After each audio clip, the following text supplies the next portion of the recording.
Hi, welcome back. I'm Dr. O, and this is Angelic Wellness. Today, I am going to be talking about taking the information that you have been reading about ways to get healthier and actually doing the stuff. We live in a world now where there is just way too many opinions, way too many experts all over social media, in books, ebooks, on Google. Just name it. There's information everywhere. There's information that your doctor told you to do. There's information your girlfriend gave you. There's information from your Facebook group. There's information from your book that you picked up. There's just information everywhere. I see so many patients now with what I call information overload. There's so much information they don't know what to do anymore. Because some of the information is actually conflicting information. Some tell them, oh, eat carbs. You can't lose weight without eating carbs. And then another one tells them, oh, no carbs is the way to go. And another one tells them, oh, no, you've got to fast. Actually, no food is the best thing. And then the next information goes, oh, carnivore diet. That is how you're going to get rid of inflammation and lose weight. So when you're reading so much information, right, you get so confused. Like, where do I even get started? Which one should I follow? Which one is true? Which one works? It's so confusing. I tell patients this: most plans work, but we don't work it. Okay, so what does that mean? If I decide to follow the carnivore diet, where I just eat red meat and that's all I eat, I don't eat vegetables, I just eat red meat.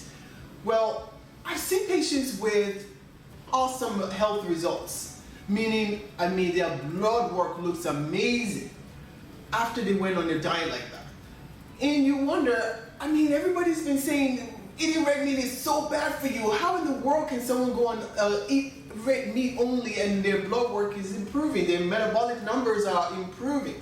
Because there's a lot of things that happens when you just decide to stick with one plan.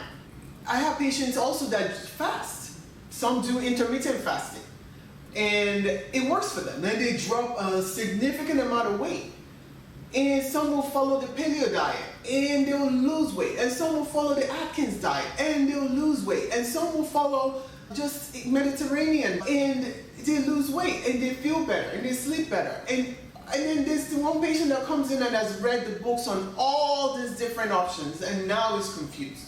Like, which one should I go with? Because this one says I can have veggies, this one says I cannot have veggies, this one says I can have carbs, this one says I cannot have carbs, this one says I can have so many glasses of alcohol per week, and this one says no alcohol at all. So which one should I do, doc?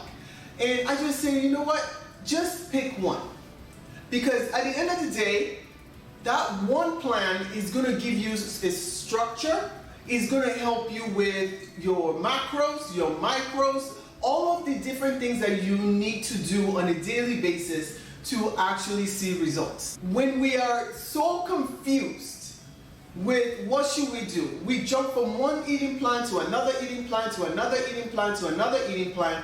Our bodies get so confused that it doesn't know whether it should store fat, release fat, hold on to fat, burn fat. Like, it doesn't know what to do.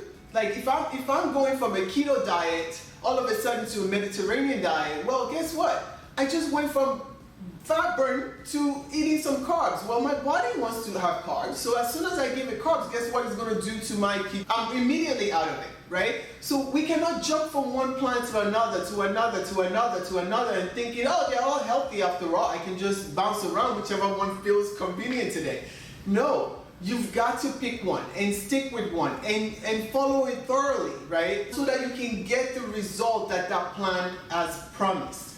So if we just simply, just pick one, ignore the rest for now, and just do it, okay? And that's it. You will see results, okay?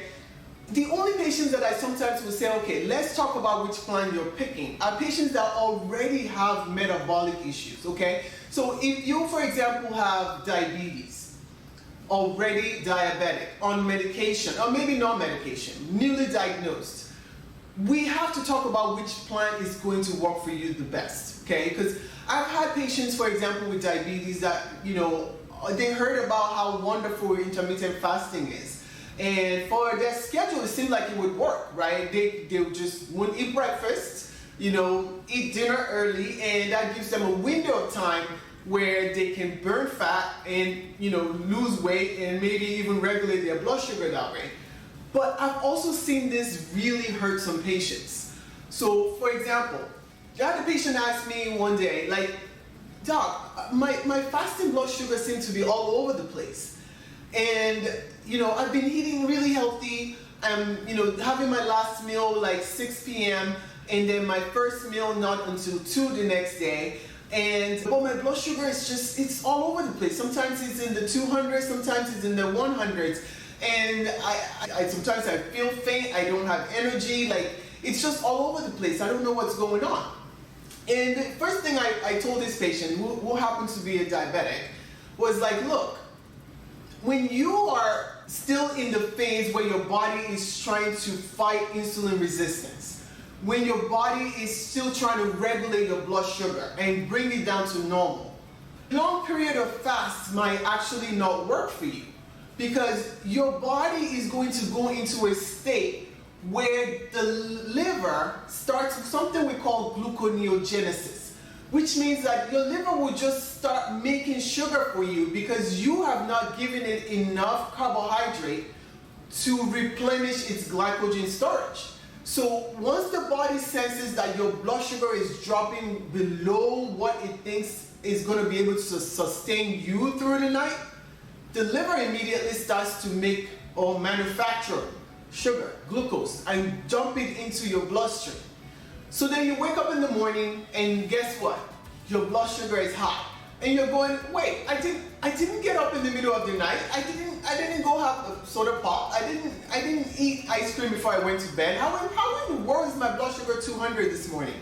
Well, because you got to a point where your blood sugar got dangerously low.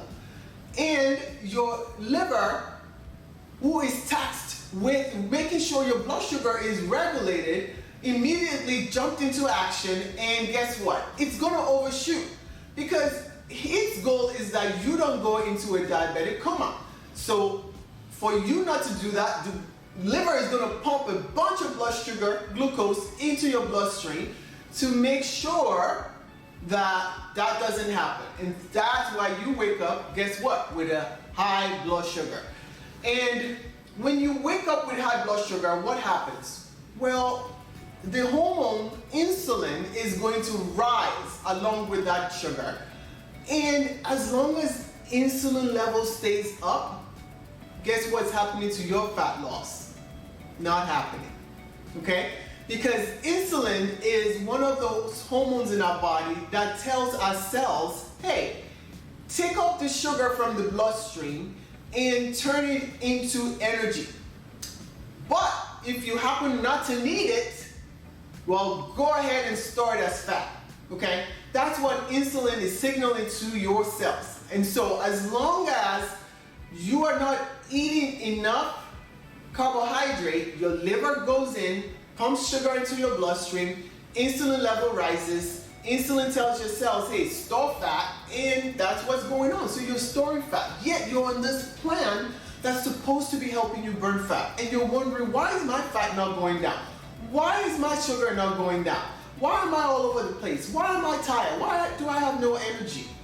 That's what's happening, okay? So in certain instances, if you have health condition, medical diagnosis, you should talk to your healthcare provider first before you pick a plan so that they can help look at the risk and the benefit for you and help guide you in which plan might be the best. So just picking up and reading that next fat diet on your Facebook group might not be the best thing if you are not already without other health diagnosis, okay? So I hope that makes sense. So what I'm saying is, yes, pick a plan and stick with it. But if you have underlying health conditions, you take medications for something, you've been diagnosed with a health condition based on blood work, based on talking to your doctor from your previous physical, talk to your doctor first so that they can kind of help you weigh the risk and benefit of the plan that you want to start. I hope that's helpful. If you had trouble with some of the things that I'm talking about here, comment in the section below, because I would really like to answer these questions and see if there's another video that I might have to release to also help, the questions that you're asking. And I'll see you on the next one.